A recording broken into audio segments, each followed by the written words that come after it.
Kathleen Rollens. Somewhere across the world, Easter is breaking.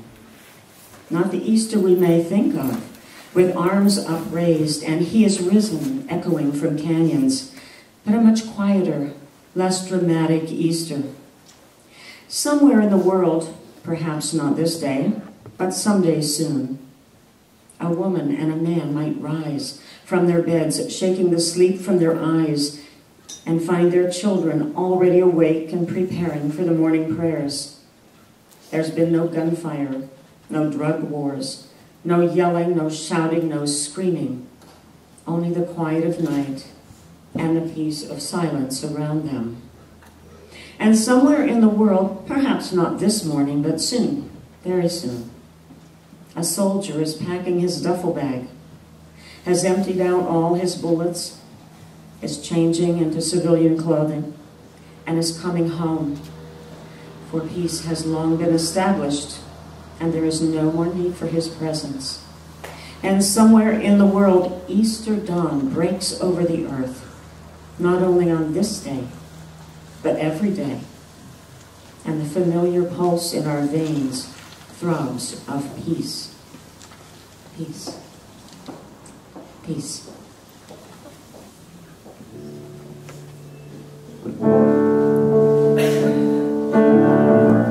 Good morning. Happy Easter. May you feel the resurrected Christ spirit in your consciousness. I'm David Gabriel. We're going to do one of Karen Drucker's songs this morning. Thank you for this day. I have to tell you, I was in the kitchen warming my drum because of this day. Because it's Elkide and it got really, really low from the rain. So we want to get you already up on your feet.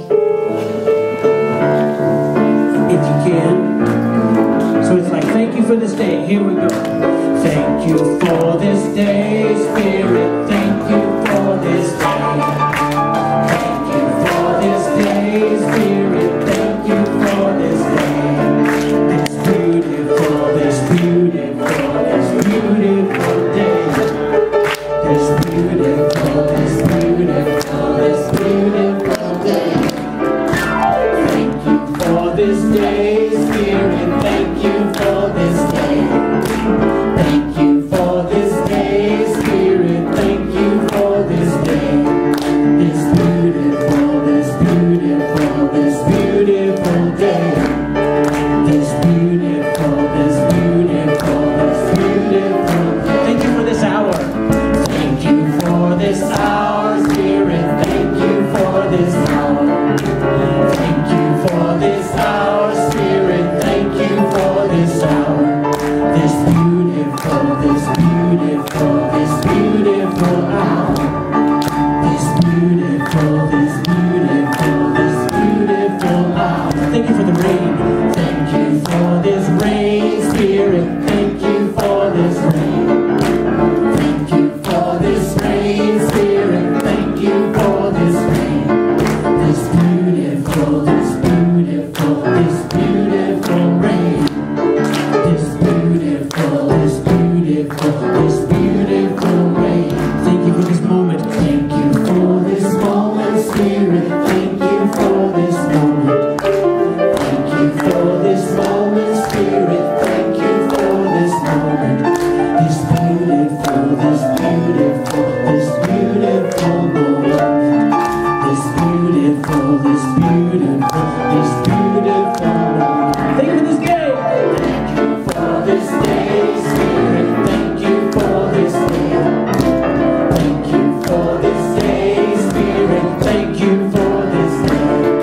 This beautiful, this beautiful day. This beautiful, this beautiful day. Sing that again. This beautiful, this beautiful, this beautiful day. This beautiful, this beautiful, this beautiful day. Thank one another for being here. Give each other a hug. And now the same energy that you are finding in your hands to bless the children, I want you to just raise it as we begin to set the sacred space here and bless ourselves into it. So feel the energy that is always here, present with us, and place your hands somewhere on your body that you'd like to bless your body. Maybe around your heart. Anywhere that you'd like to bless your body, and begin to relax into this sacred space on this beautiful day and feel the ruach, the breath of spirit, the spirit of life in our midst. And close your eyes, if you will, as I lead us in an invocation of spirit. Spirit, great spirit, we are so thankful for this spring day when it's easy to speak your name and offer this prayer in this season of rebirth and renewal. Yes, we see you, the spirit of life, everywhere, evident in each new bud and sprout. We pray today that our lives may be blessed with the same renewal that we see all around us in nature's annual celebration.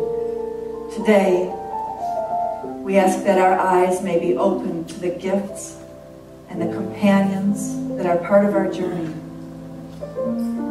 It's easy to walk the way of life with our eyes on the road ahead and to forget to look over into the eyes of those who share this way with us, whether they're friends or family or partners or even strangers. It's good to remember that a Holy Spirit can be found in familiar and unexpected people and places. The last place that we expect to find your spirit is in the tomb, within ourselves, where hopes and possibilities have lain buried, killed by time and circumstance and potential unfulfilled. But maybe, just maybe, the tomb is empty today. Maybe those hopes and possibilities walk beside you. Maybe something unexpected and unheard of awaits you in this season. Be with us, Spirit of Life, and help us to be open and to awaken to the springtime miracle that is in each one of us. We pause right now in silent witness to these hopes, these potentials inside of us. As we breathe into this sacred silence, we welcome you, Holy Spirit. May tremendous blessings flow. May broken hearts be mended, and stones rolled away, and tombs be empty, and new life blossom for every person in this room. Breathing. And so it is.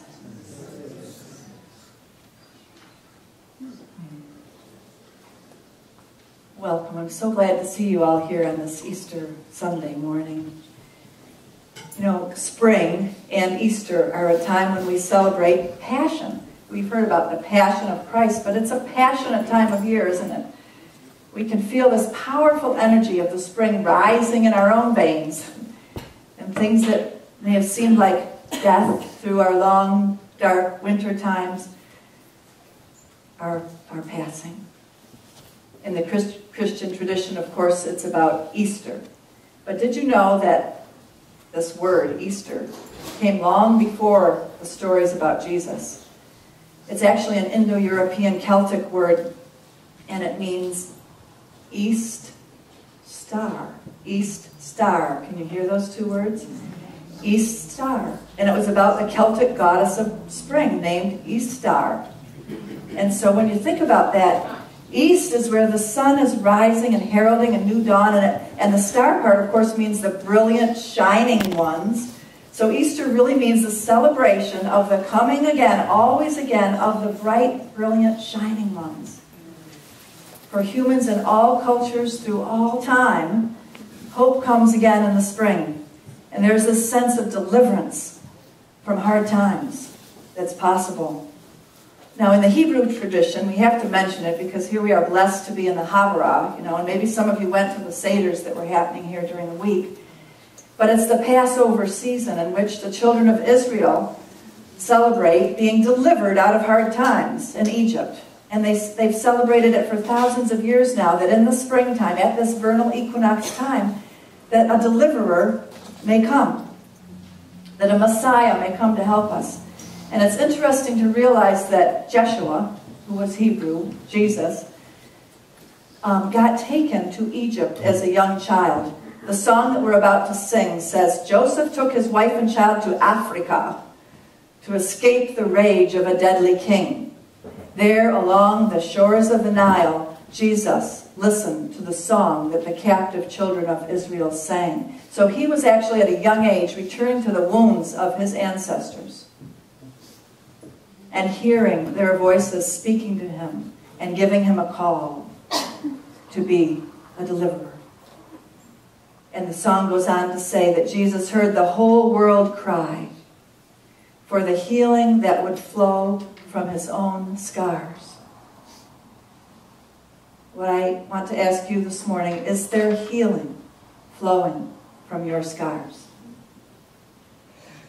Are you, perhaps, a deliverer? Is the second coming of Christ perhaps coming in the many this time, not just in the one? Do you bring the East Star, shining light of forgiveness and hope to somebody in your family or some friend who's lost her way? Or maybe to this Rogue Valley. Our deliverer is coming, yes. And maybe she or he is sitting right next to you. Maybe it is you.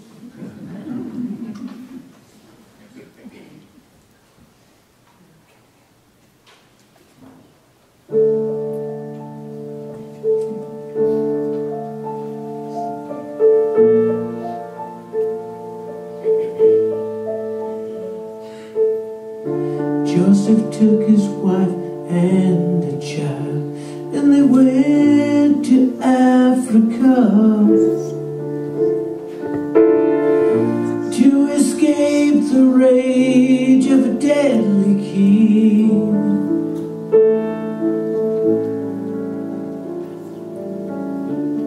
There upon the banks of the Nile, Jesus listened to the song that the captive children used to sing. They were singing, my deliverer is coming, my deliverer is standing by. My deliverer is coming, my deliverer is passing by.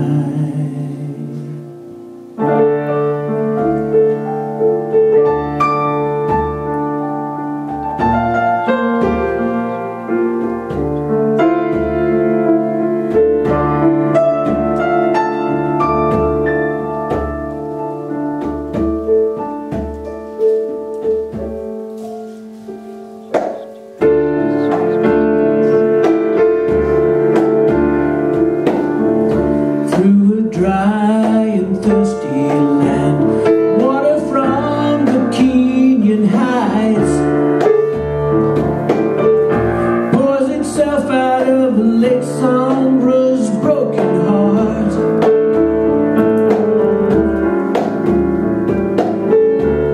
There in the Sahara winds, Jesus heard the whole world cry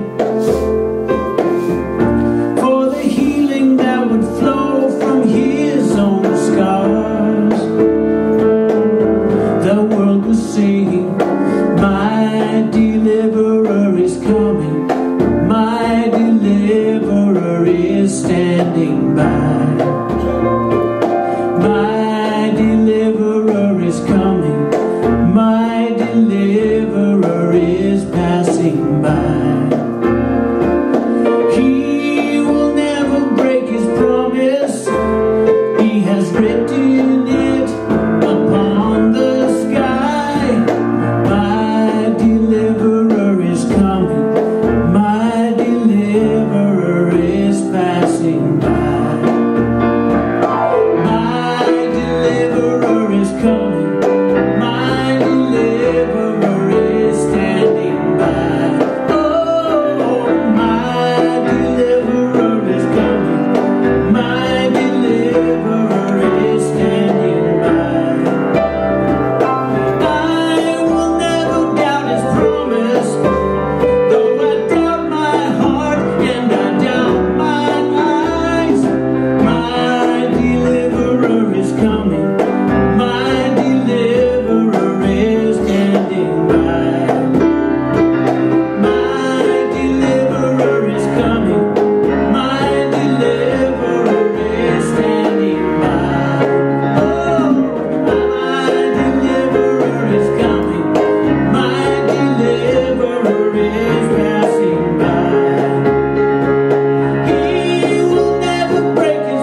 So on this Easter holiday, 2013, this holy day,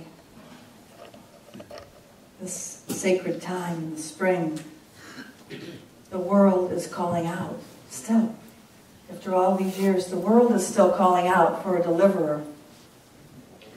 There are many people out there that are still suffering, and we're pretty blessed. No matter what's going on in our lives, we live here in Ashland. A friend of mine has been visiting in the Middle East, and another person in India from our congregation, and they write back and they tell us, conditions are really poor out here. And here we are, in this blessed, beautiful day, knowing that there is a need for deliverers to come. So I'm wondering if this Easter might, for us, be about a calling in our hearts, an awakening to how we can be more of a blessing to our world. We celebrate today the presence of ones who have been a blessing, like Jesus and like Moses. Ones that heard this call, and even though they were afraid, they heard it and they responded, and they stepped forth with a willingness and a clear intent, and they opened their hearts. And so we celebrate these holy ones today, these humans who stepped up to the holy I am power within them, the resurrection power, if you will, call it that. We celebrate Jesus and Moses, but we celebrate Buddha and Kuan Yin and Isis and Istara and Mary Magdalene and Rosa Parks and Chief Joseph and Grandmother Aggie and Gandhi and Nelson Mandela and Sugar Man. And Sugar Man. Yes. And all those whose names we don't know, who for the love and hope and forgiveness that rises within them, they dare to step out and be a holy one, like the first crocuses, like the bamboo shoots coming up out of the ground, or the first buds on the cherry blossom tree. The Holy One is within us.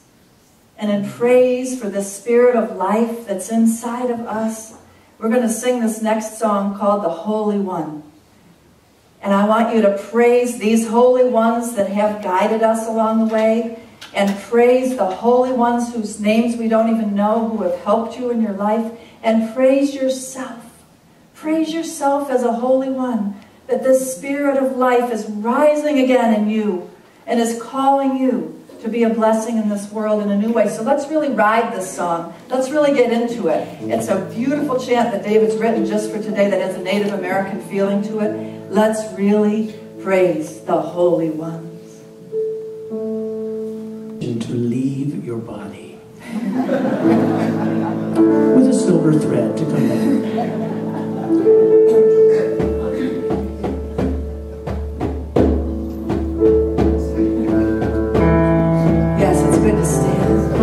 It is good to stand, if you can. The words are really easy. Here, like this. Holy, holy, holy, holy, holy, holy one. Holy, holy, holy, holy, holy, holy.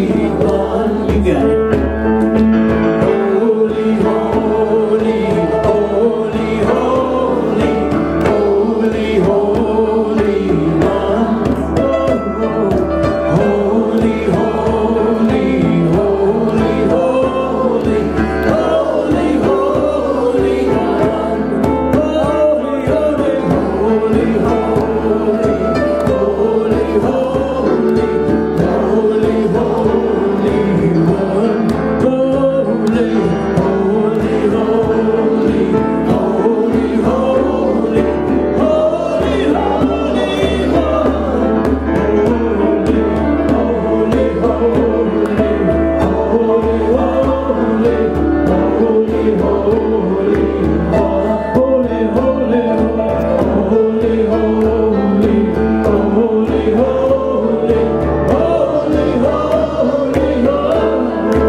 In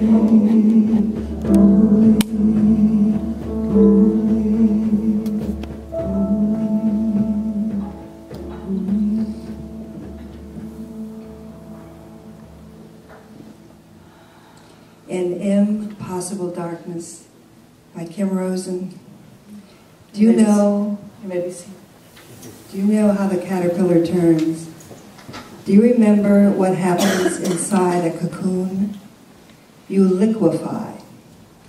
There in the thick black of your self-spun womb, void as the moon before waxing, you melt, as Christ did for 3 days in the tomb, conceiving in impossible darkness the sheer inevitability of wings. Conceiving in impossible darkness the sheer inevitability of wings.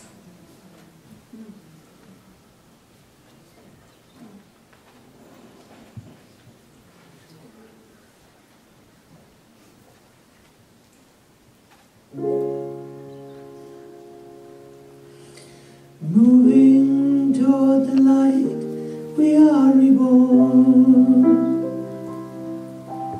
Opening our hearts, we are the blossoms. Turning toward the sun, we're newly grown. So have patience with me. I'm feeling brand new, can't you see? Who and what I used to be has flown away, and I'll have patience with you while you do what you need to do. We'll help each other through just for today. We can be like Jesus tenderly and hold each other's hearts.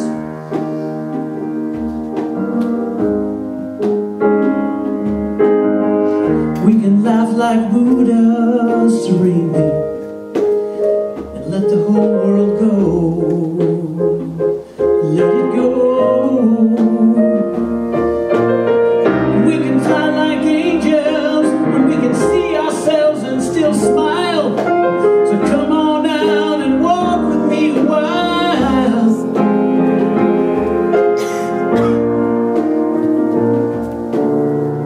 We can give in service unselfishly, give the world our time.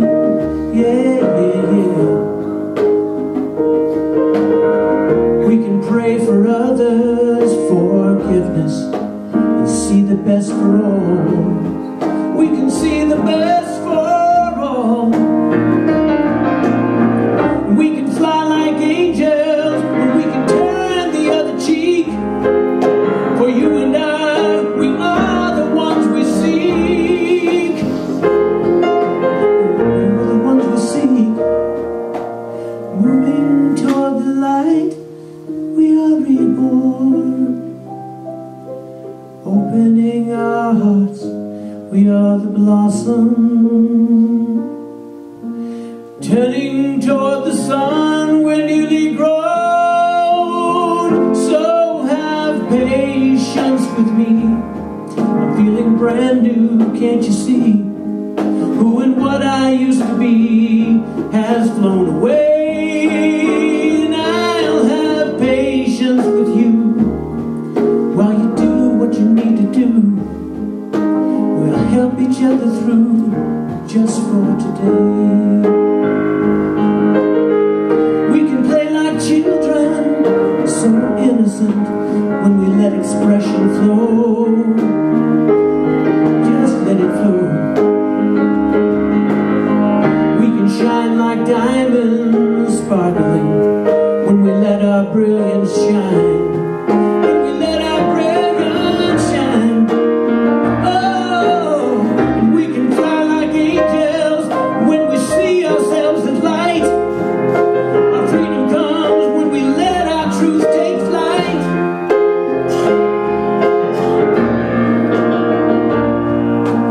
Moving toward the light, we are reborn. our hearts, we are the blossom. Moving toward the light, we are reborn. Opening our hearts, we are the blossom. Moving toward the light, we are reborn. Opening our hearts, we are the blossom.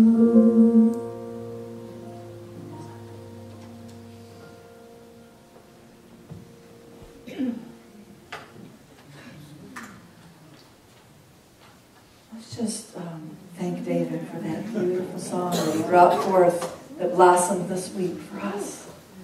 Oh, a beautiful song.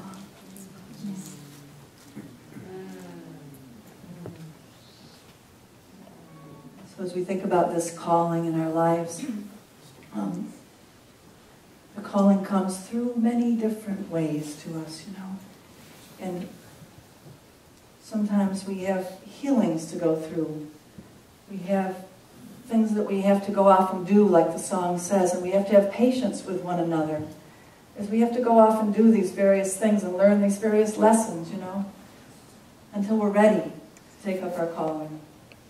And I know that for me, it took me a long time to come to be a pulpit minister, you know, to be someone who would be able to and willing to and healed enough to stand up and be here with you in this way.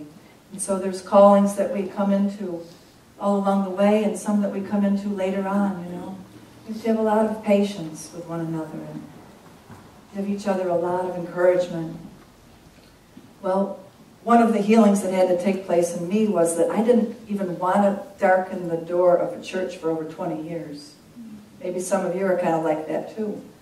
Because I had gotten a lot of wounds from trying to be accepted in the dominant Christian world of our day, and it didn't work very well. And so I didn't fit very well in some ways. And maybe you've had that experience. Maybe some of you have had some wounding around the religion that we've been brought up with. And so on Easter, I think it's a time when we can bring a little salve and a little healing to those kind of wounds, because we can review the stories and remember them, and we can shine a light on them in our own way, in a way that makes sense to us. And so we draw from lots of different traditions here at Unity all over the world, and that's one of the gifts that came for me out of the wound of the religion that I grew up with, because it sent me out.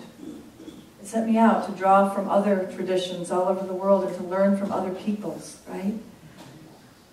Maybe that's happened to you too. But today, I'm not ashamed to also draw from the Judeo-Christian tradition and to say that there is a richness there that we know, and that we know it deep in the cells of our DNA and our beings. And so I want to have two scriptures read for us today that are from our Judeo-Christian tradition about these holy ones that got a calling. And just listen and be reminded of these stories about these holy ones in this Judeo-Christian tradition. So Karen's going to come up and read from the Hebrew scriptures in the book of Exodus.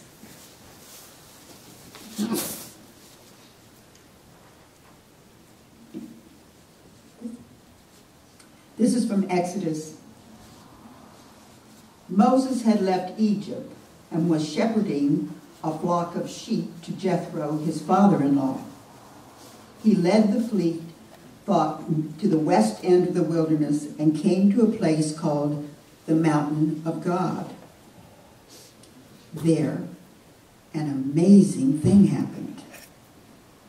An angel of God appeared to him in the flames of a fire blazing out of the middle of a bush. He looked, and the bush was blazing away, but it didn't burn up. Moses said, "What's going on here? I can't believe this. This is amazing. Why doesn't the bush burn up?" Then the Spirit of God called his name from the bush. "Moses, Moses."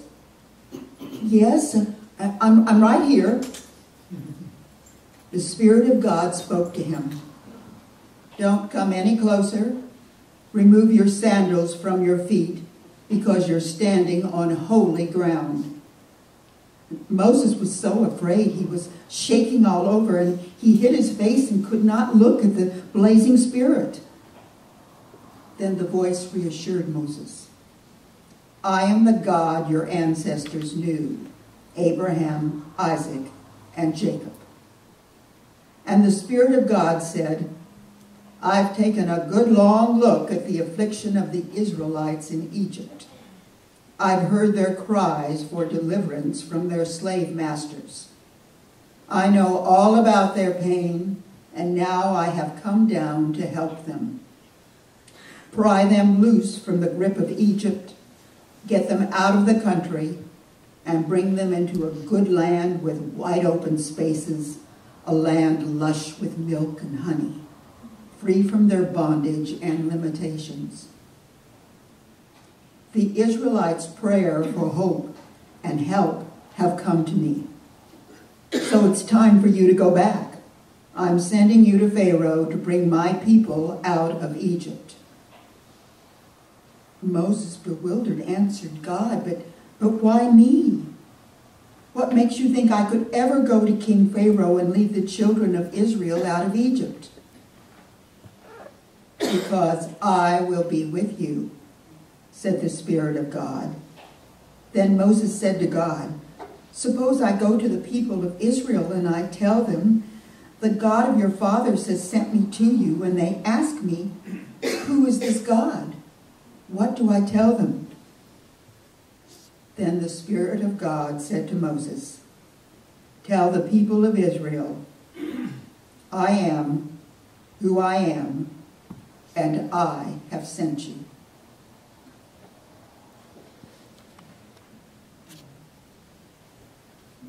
I am who I am. That's all we needed to know. Well, we talk a lot about the I am presence today, and there are moments of holy ground in our lives when we might not know even the name of it, but it's holy, and it's calling us.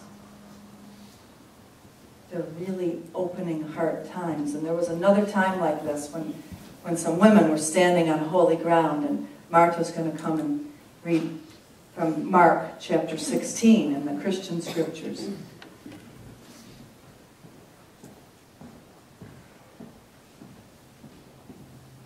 The resurrection.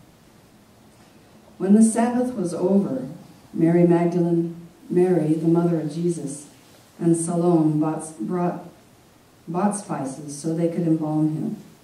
Very early on Sunday morning, as the sun rose, they went to the tomb. They worried out loud to each other, who will roll back the stone from the tomb for us? Then they climbed the hill and looked up and saw that the stone had been rolled back. It was a huge stone. They could walk right in. There they saw a brilliant, shining young man sitting on the right side, dressed all in white. They were completely taken aback, shocked, astonished. He said, "Don't be afraid. I know you're looking for Jesus the Nazarene, the one they nailed on the cross. He has risen. He's not here. You can see for yourselves that the tomb is empty. Now, go on your way. Tell his disciples and Peter that he is going on ahead of you to Galilee. You'll see him there, exactly as he said." They ran out as fast as they could, besides themselves, their heads spinning.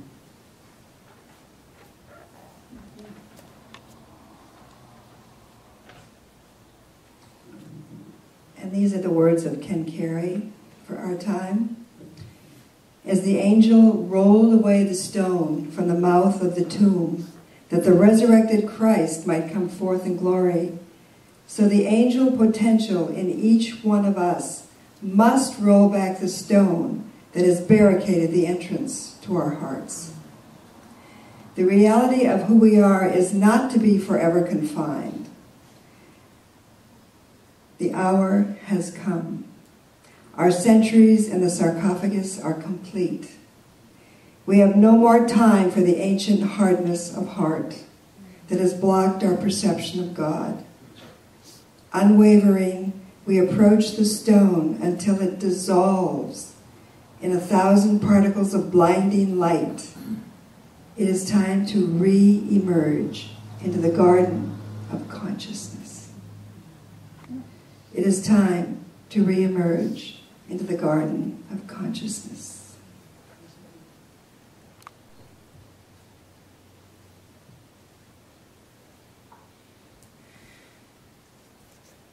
I know you've been listening quite a bit, and it takes you deep within, and I just want you to move around a little bit now and move your shoulders. Loosen up the energy and center yourself again. It's time for me to draw some of these threads that we've been weaving here together and to make a little sense out of all of this that we've been getting inklings of, okay? So, Easter, you're hearing about this holy holiday that's really in the very nature of who you are. Easter. It's the angel potential in each one of us. Easter. It's about the stones rolled away in our own hearts. And so right now at this point, while I'm beginning to talk to you a little bit, I'm going to have Jane and Marta and some others pass out a stone to you. A stone. I want you to hold the stone and feel it and touch it while I'm talking to you. This stone. So when you get this stone in your hand,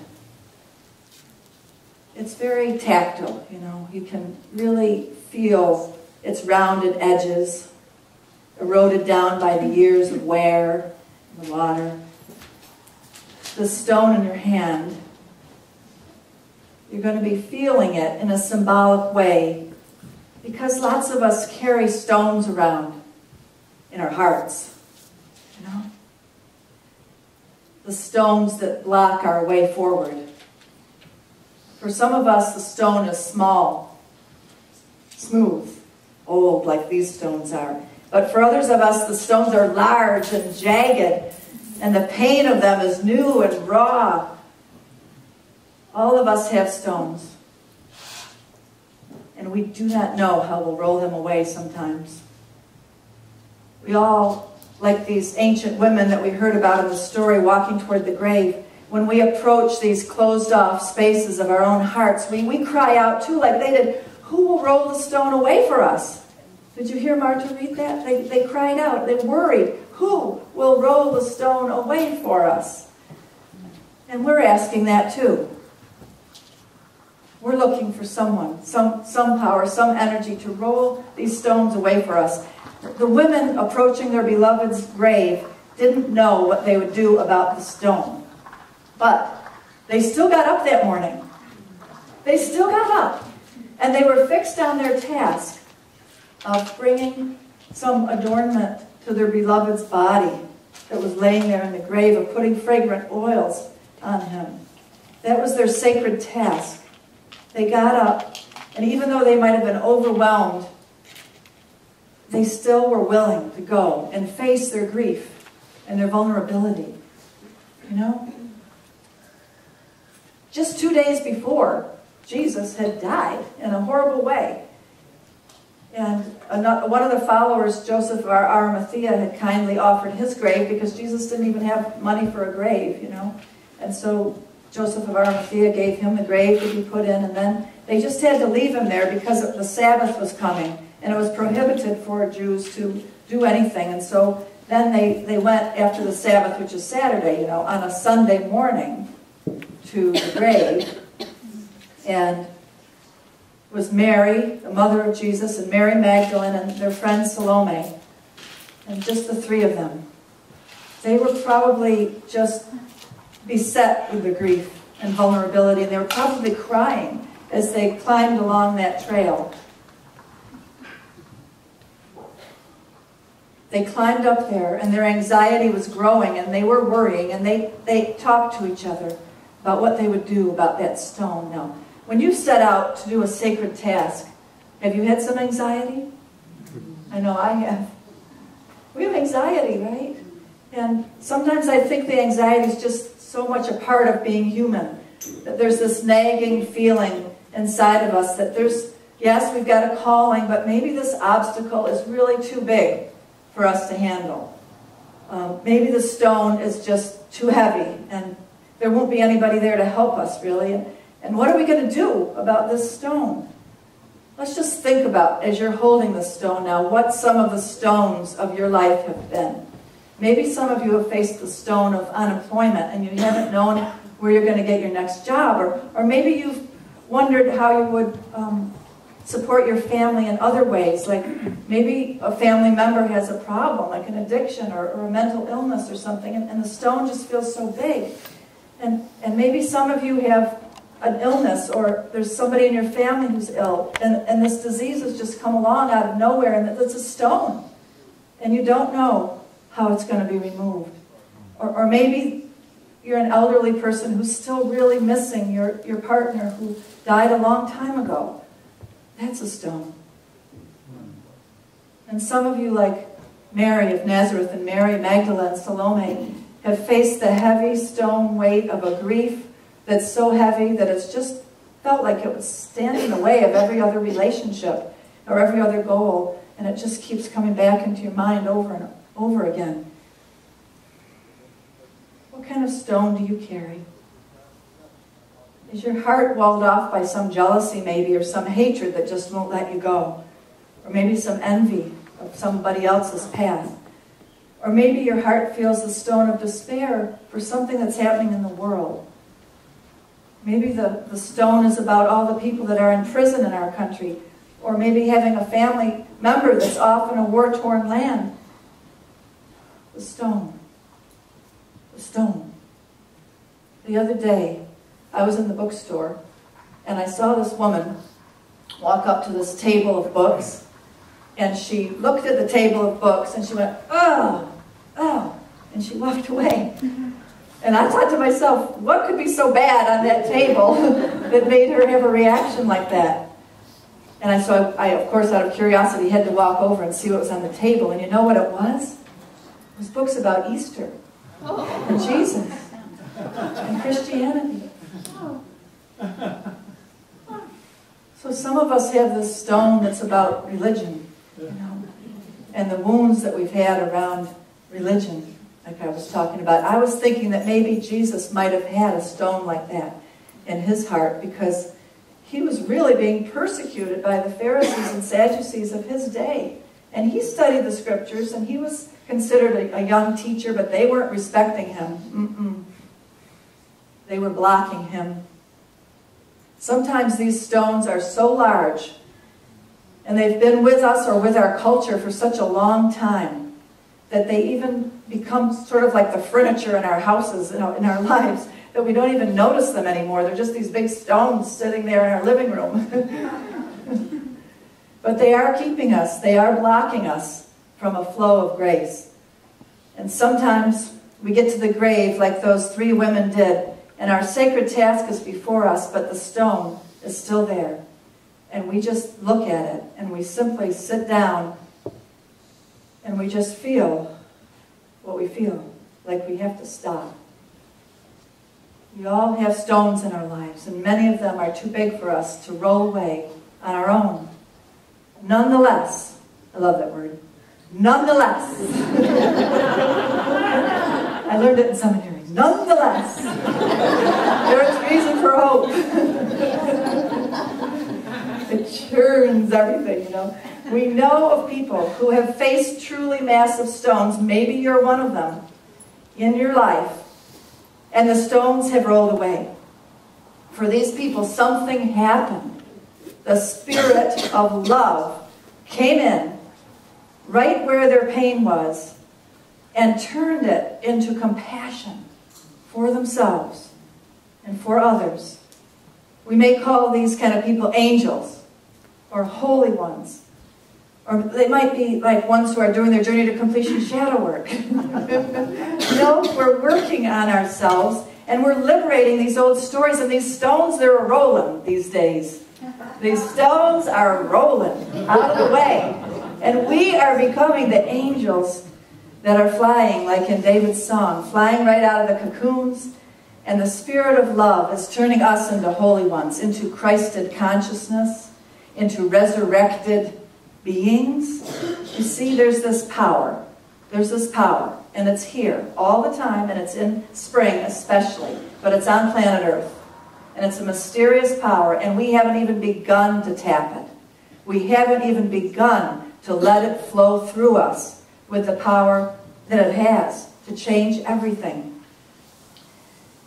I've been studying up on gun control. Carolyn has been talking to me about it, and she's very politically aware, you know, and so I've been reading different articles on it, and that seems like a really big stone in our culture, you know, and we had this big thing happen this year of all the children being killed.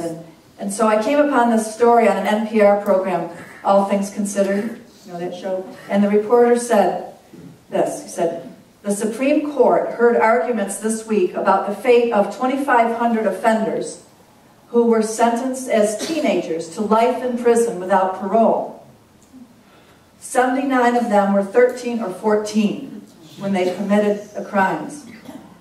Many prosecutors and family members of the victims spoke out about the need to keep them in there forever.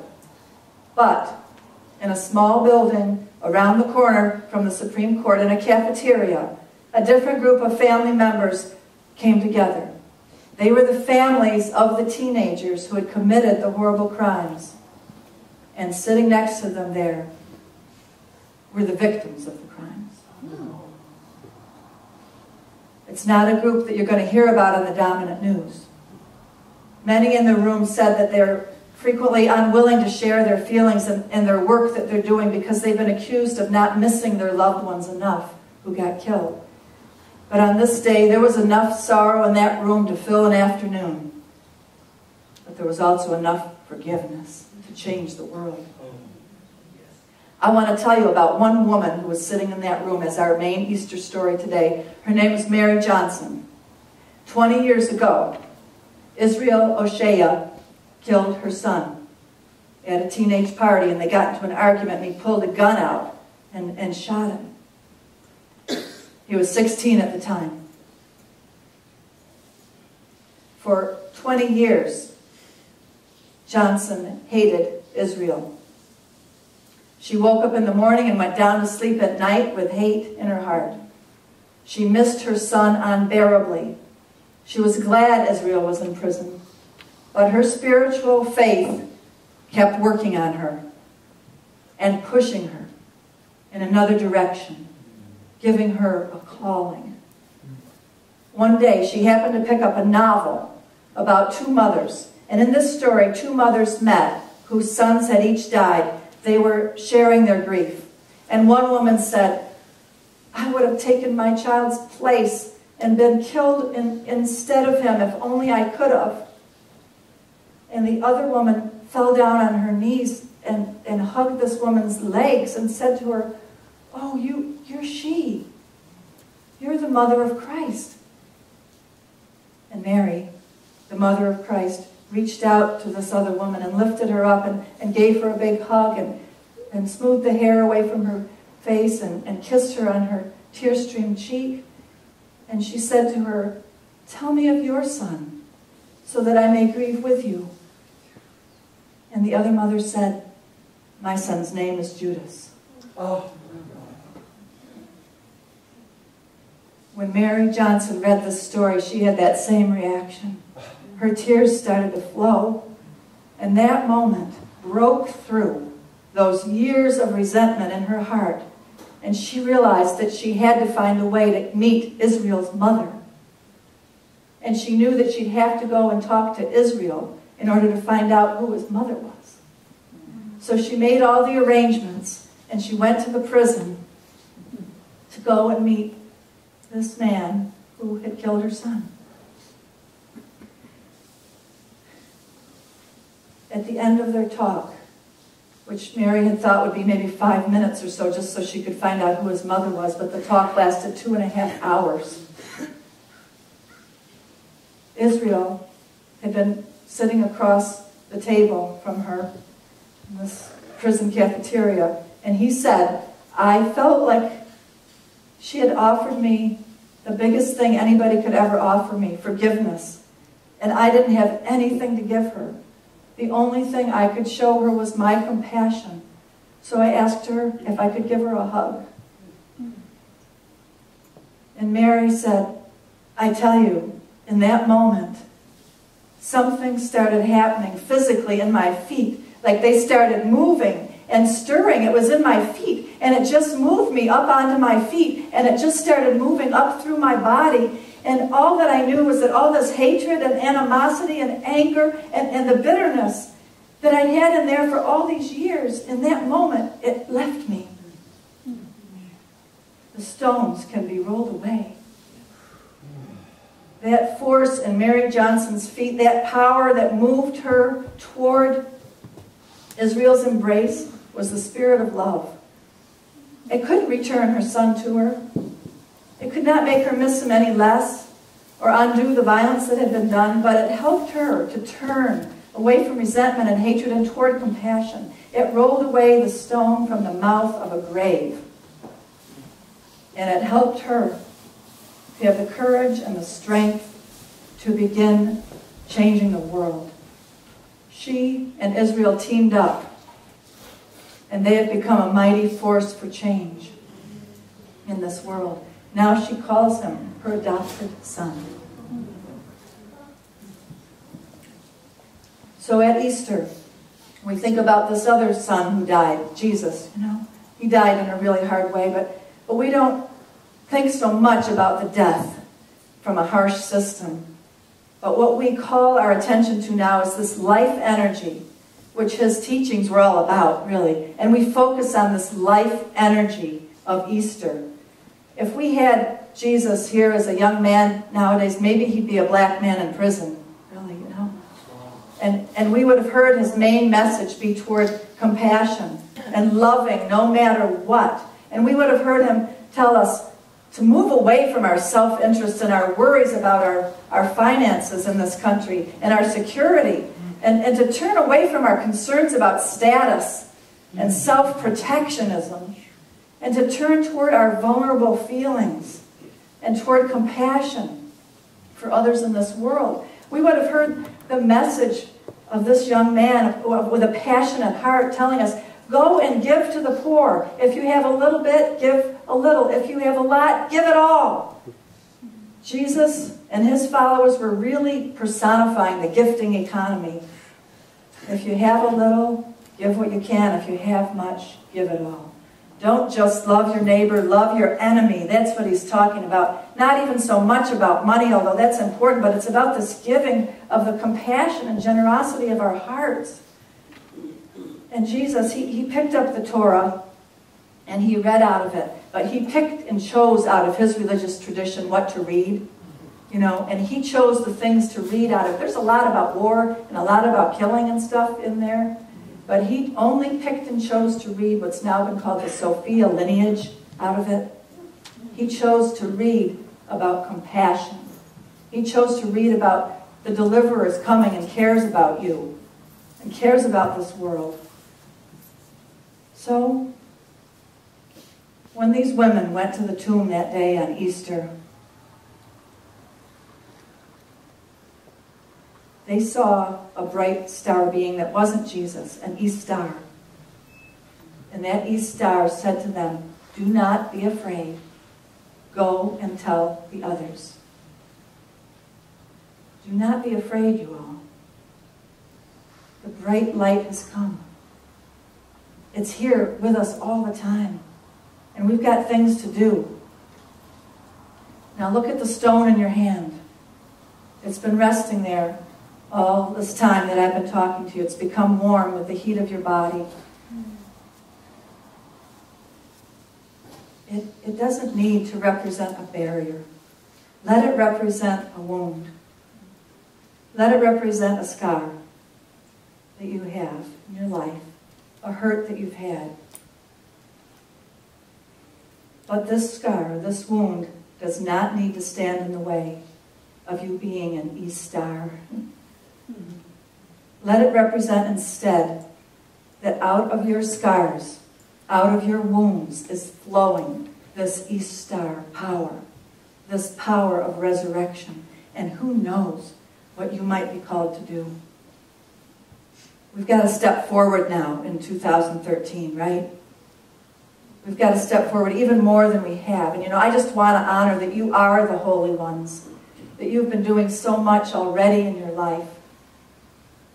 And we look around this room and we're just so thankful to be sitting here amongst holy ones and to be on sacred ground and to be experiencing this energy that was in the burning bush and that was there in that bright shining angel being at the tomb. We've got it right here.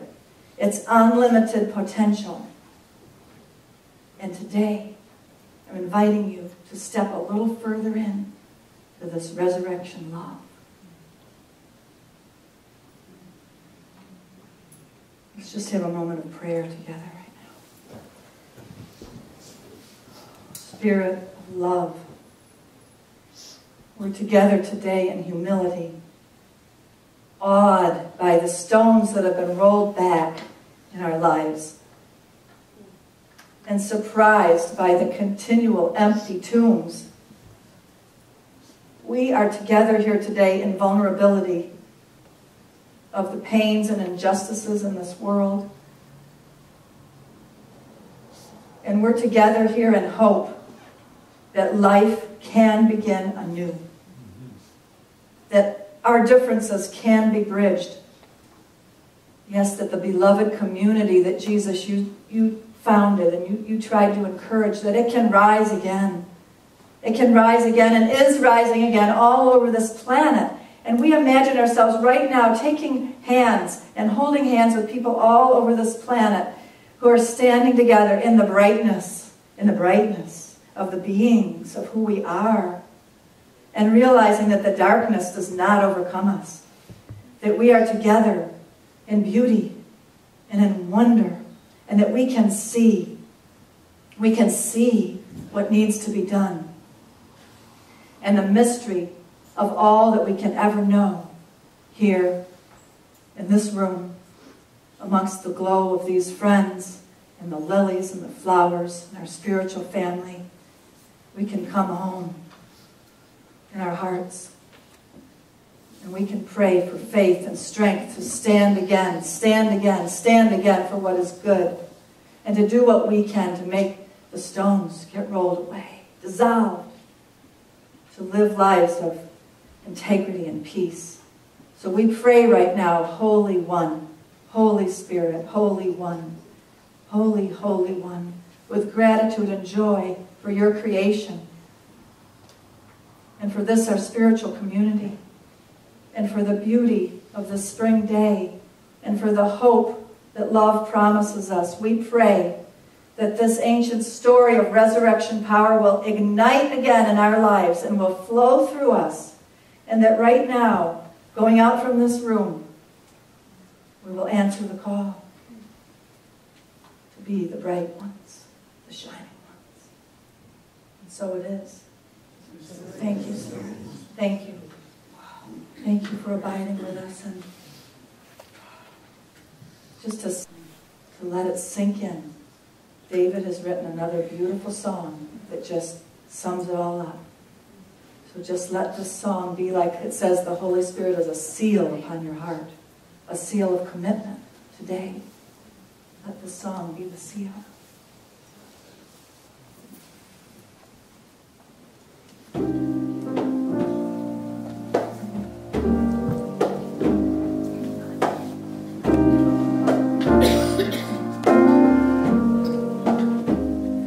We can't raise ourselves up, but God can. We can't know the future of each woman and man, but our trust is our protection, it's our vulnerability. For where there is no fear, there our protection will be. There it be.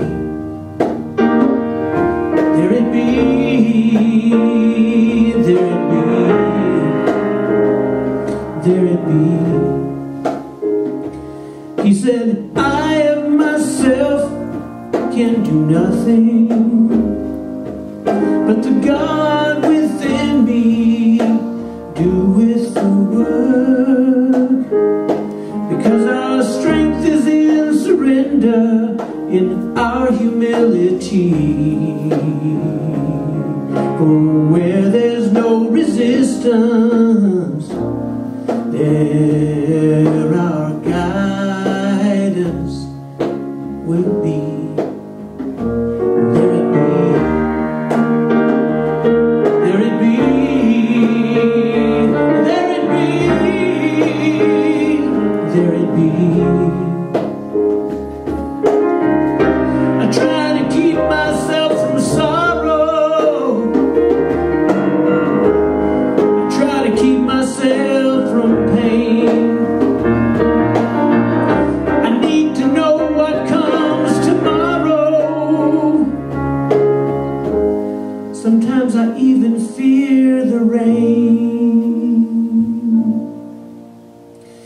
In my moment of truth, I go running from the palpable urge to flee from my heart's desire.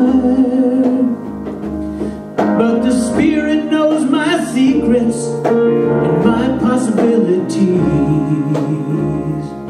For where willingness resides, there are blessings be. There they be. There it be. There it be. There it be. There we be. There it be. No, you know, there it be. There it be. I try to keep myself from sorrow. I try to keep myself from pain. Don't you know, I need to know what comes tomorrow. Really, I must be quite insane. We can't raise ourselves up, but God can. We can't know the future of each woman and man, but our trust is our protection, our vulnerability. For where there is no fear, there our protection will be. There it be. There it be. There it be. There it be. There we are. There it be. There it be. Here we are. There it be. Here we are. There it be. There it be. There it be. There it be. There it be. Here we are. There it be. Oh, there it be. Oh, there it be. There it be. There it be. There it be. There it be. There it be. There it be. There it be. There it be. Woo. Lay this stone down on this altar with a prayer that that stone be rolled away in your heart and in the world. That today be the day that the stone is rolled away. Yes, magic can happen. Yes, miracles can happen. It could happen today. And then I'm going to ask you, when you lay that stone down, we have some beautiful flowers here in the baskets in front of the altar. And I'm going to ask you to pick up a flower and look at it and see how beautiful it is and how spring always blooms. Spring rises eternal. And you can take the flower with you if you want and lay it on your home altar. Or you can put it in one of these bowls of water. And what we're going to do with the flowers after the service is take them to some elders who haven't been able to be with us here today and bless them with the energy of your love from this service. So you can leave your flower in the bowl, or feel free to take it home and put it on your altar too. There are many, many flowers, but this flower you're taking, you're lifting up and smelling and glorying in exchange for the stone. Leaving the stone, letting the stone be rolled away. Is the offering all completed? Yes? Well, let's bless our offering for that stone to be rolled away. And Anya, is now a good time for you to say something? Or do you want to? Well, okay.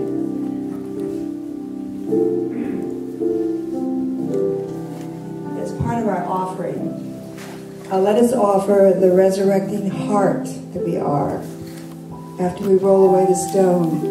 And after we sit in the crucible where we know we're crushed like grapes until we emit our new wine, that's the resurrecting heart of the Christ, of love with wisdom. This is the sound of the heart from the solfeggio scale.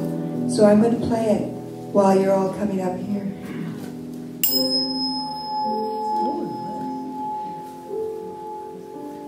Let us return to the resurrecting heart that we are.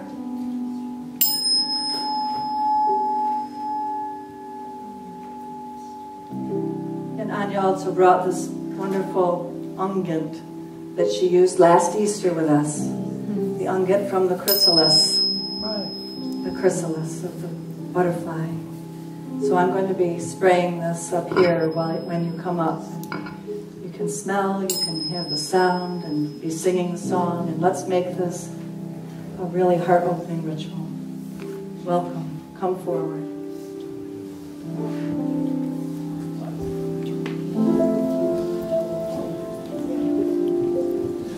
I believe for every drop of rain that falls, a flower grows.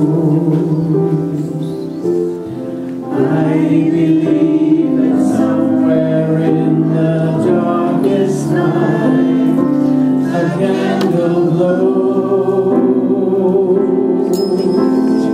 I believe for everyone goes astray, someone will come and show the way.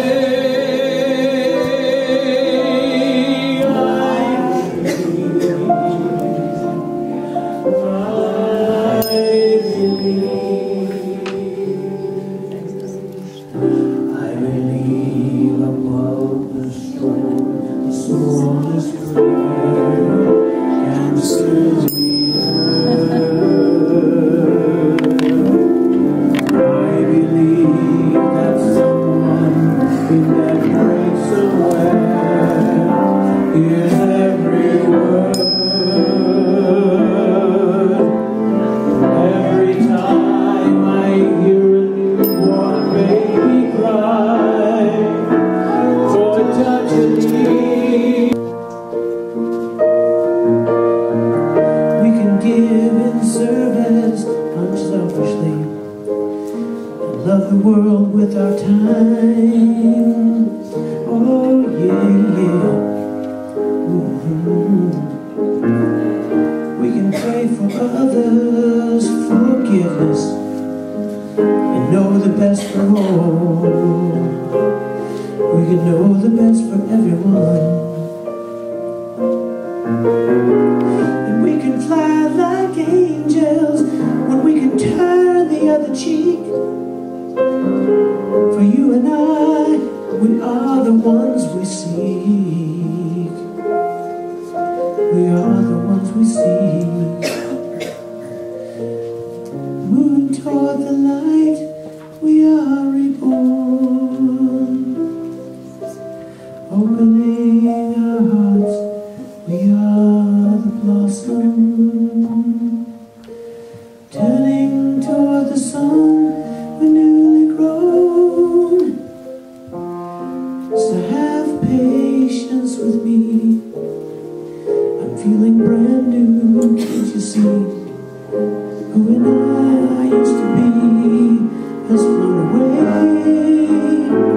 And I'll have patience with you while you do what you have to do. each other through just for a day. We can play like children, innocent, when we let expression flow.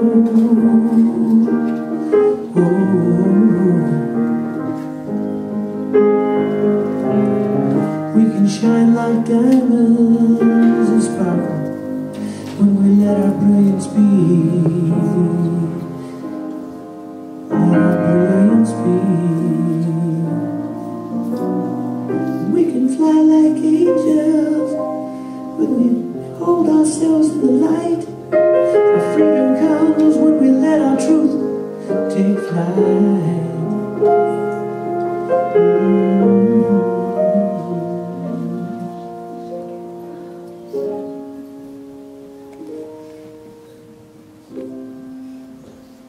As the angel rolled away the stone from the mouth of the tomb, that the resurrected Christ could come forth in glory, so the angel of potential in each one of us must roll back the stone that has barricaded the entrance to our hearts.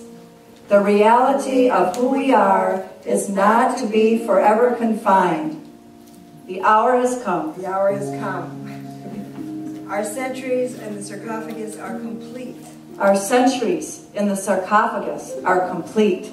We have no more time for the ancient hardness of heart. That has blocked our perception of God.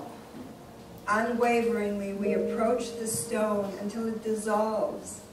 Unwaveringly, we approach the stone until it dissolves into 1,000 particles of brilliant, blinding light. It's time to re-emerge into the garden of consciousness. Can I hear a big yay?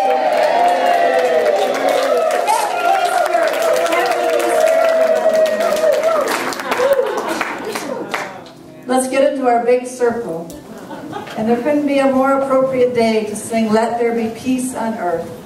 Because as Donna read in the beginning, peace is dawning. Smallly, in a quiet way all over the planet. And in our hearts, peace, peace.